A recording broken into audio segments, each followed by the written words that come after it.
بسم اللہ الرحمن الرحیم۔ پیارے بچوں السلام علیکم۔ امید کرتی ہوں کہ آپ سبھی پیارے بچے خیریت سے ہوں گے۔ آج ہم بات کریں گے ہمارے 7ویں امام موسیٰ کاظم علیہ السلام کے بارے میں۔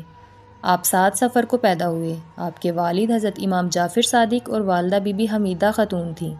امام موسیٰ کاظم اپنے علم، عبادت اور صبر کی وجہ سے مشہور ہیں۔ آپ کو کاظم کا لقب دیا گیا جس کا مطلب ہے غصے کو کنٹرول کرنے والے۔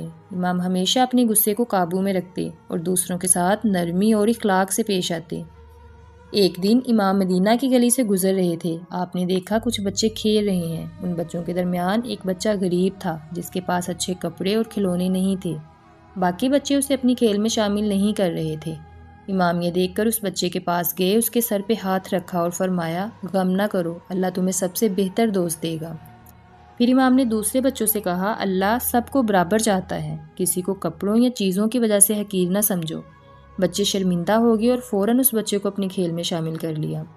بچوں، اس سے ہمیں یہ سیکھنے کو ملتا ہے کہ کسی کو غریب یا کمزور سمجھ کر اس کا مذاق نہیں اڑانا چاہیے۔ اللہ کے نزدیک سب برابر ہیں۔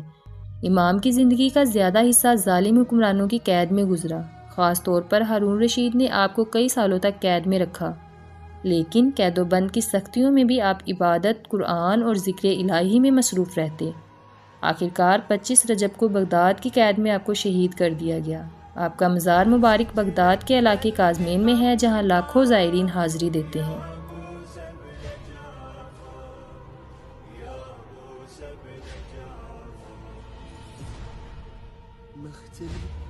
مكسور جيتك سجنك اشتم الهوى صدري طال